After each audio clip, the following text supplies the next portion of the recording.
Hello friends, welcome to கற்க கசிடர் YouTube channel. நம்ம இன்றைக்கி 12th ஸ்டாண்டர்ட் அக்கௌண்டன்சி சாப்டர் 7 இருக்கக்கூடிய illustration 11 தான் பார்க்க போகிறோம். சம் பார்க்கலாம் வாங்க.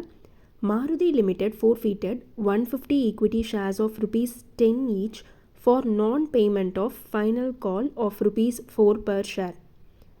ஸோ மாருதி லிமிடெட் என்ன பண்ணியிருக்காங்கன்னா 150 ஷேர்ஸை வந்து ஃபோர்ஃபிட் பண்ணியிருக்காங்க. எதனாலனா ஒரு ஷேர் ஹோல்டர் வந்து ஃபைனல் கால் அமௌண்ட் வந்து பே பண்ணல, அதனால இந்த ஷேர்ஸை வந்து கம்பெனி ஃபோர்ஃபிட் பண்ணிட்டாங்க. Of these 100 shares were reissued at ₹9 per share. அந்த 150 ஷேரில் 100 ஷேர்ஸை வந்து என்ன பண்ணுறாங்கன்னா ரீஇஷ்யூ பண்ணுறாங்க. எவ்வளோ ரூபாய்க்கு ரீஇஷ்யூ பண்ணுறாங்கன்னா 9 per share அப்படின்றதுக்கு ரீஇஷ்யூ பண்ணுறாங்க. இதுக்கான ஜேர்னல் என்ட்ரிஸ் வந்து கேட்டிருக்காங்க. இந்த சம் வந்து more or less similar to illustration 10. ஆனால் இங்கே வந்து ஒரே ஒரு டிஃப்ரென்ஸ் தான். என்னென்னா போன சம்மில் வந்து எவ்வளோ ஃபோர்ஃபிட் பண்ணாங்களோ அதே நம்பர் ஆஃப் ஷேர்ஸை வந்து ரீஇஷ்யூ பண்ணாங்க. ஆனால் இந்த சம்மில் வந்து 150 ஷேர்ஸ் வந்து ஃபோர்ஃபிட் பண்ணியிருக்காங்க. ஆனால் அதில் வெறும் 100 ஷேர்ஸ் மட்டும்தான் ரீஇஷ்யூ பண்ணியிருக்காங்க. ரிமைனிங் 50 ஷேர்ஸை வந்து ரீஇஷ்யூ பண்ணலை.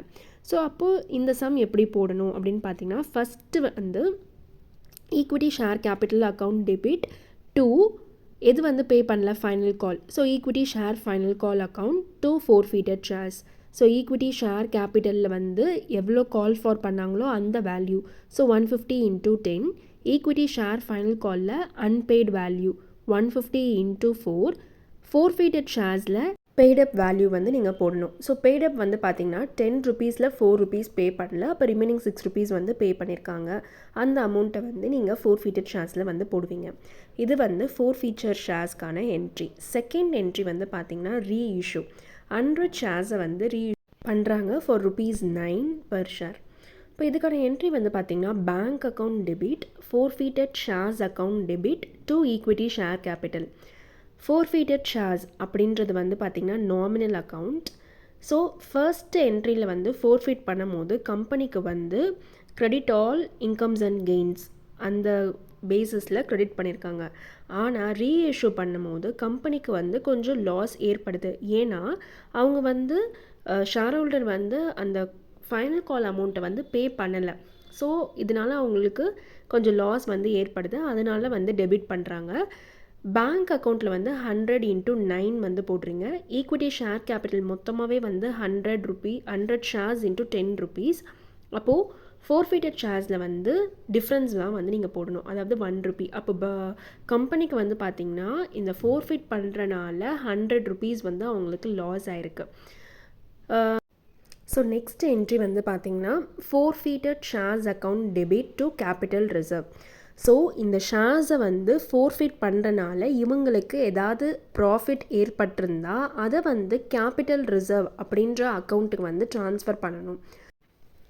இப்போது ஃபோர்ஃபீட்டட் ஷேர்ஸ் அப்படின்ட்டு ஃபஸ்ட் என்ட்ரிலையும் செகண்ட் என்ட்ரிலையும் வந்து பார்க்கலாம். ஃபோர்ஃபீட்டட் ஷேர்ஸ் வந்து 150 ஷேர்ஸ்க்கு வந்து ₹900 இருக்குது. செகண்ட் கேஸில் வந்து பார்த்திங்கன்னா நம்ம 100 ஷேர்ஸ் தான் வந்து ரீஇஷ்யூ பண்ணுறோம். அதனால் 150 ஷேர்ஸ்க்கு ₹900 100 ஷேர்ஸ்க்கு எவ்வளோ அப்படின்னு கிராஸ் மல்டிப்ளை பண்ணி நீங்கள் ஆன்சர் கண்டுபிடிக்கணும். அப்போ 600. அப்போ நீங்கள் என்ன பண்ணணும்னா 600 மைனஸ் ஃபோர்ஃபீட்டட் ஷேர்ஸ் வந்து எவ்வளோ 100. அப்போ ₹500 வந்து gain on reissue of forfeited shares. நீங்கள் ஷேர்ஸை ஃபோர்ஃபிட் பண்ணுறனால உங்களுக்கு கிடைச்ச கெயின் ப்ராஃபிட் வந்து ₹500. நான் திருப்பி ரிப்பீட் பண்ணுறேன். ஃபஸ்ட்டு ஜேர்னல் என்ட்ரியில் 150 ஷேர்ஸ்க்கு ஃபோர்ஃபிட் பண்ணியிருக்கோம். செகண்ட் ஜேர்னல் என்ட்ரியில் 100 ஷேர்ஸ்க்கு ரீஇஷ்யூ பண்ணுறோம். ஸோ அப்போ 150 ஷேர்ஸ்க்கு உங்களுக்கு ₹900 100 ஷேர்ஸ்க்கு எவ்வளோ அப்படின்ற ஃபோர்ஃபீட்டட் வேல்யூ வந்து கண்டுபிடிக்கிறீங்க. அது 600 வருது. அப்போ அந்த 600ம் செகண்ட் என்ட்ரியில் இருக்கக்கூடிய ஃபோர்ஃபீட்டட் ஷேர்ஸுடைய அமௌண்ட் வந்து 100, அதையும் சப்ராக்ட் பண்ணால் உங்களுக்கு கிடைக்கக்கூடிய வேல்யூ வந்து 500. இந்த 500ன்றது வந்து ப்ராஃபிட். அதை தான் வந்து நம்ம கேபிட்டல் ரிசர்வ் அப்படின்ற அக்கௌண்ட்டுக்கு வந்து ட்ரான்ஸ்ஃபர் பண்ணுறோம். இந்த சம் உங்களுக்கு புரிஞ்சிருக்கும்னு நினைக்கிறேன். நம்ம சேனலை ஃபஸ்ட் டைம் பார்க்குறீங்கன்னா சப்ஸ்கிரைப் பண்ணி பாருங்கள், அதனால் எனக்கு மோட்டிவேஷனாக இருக்கும்.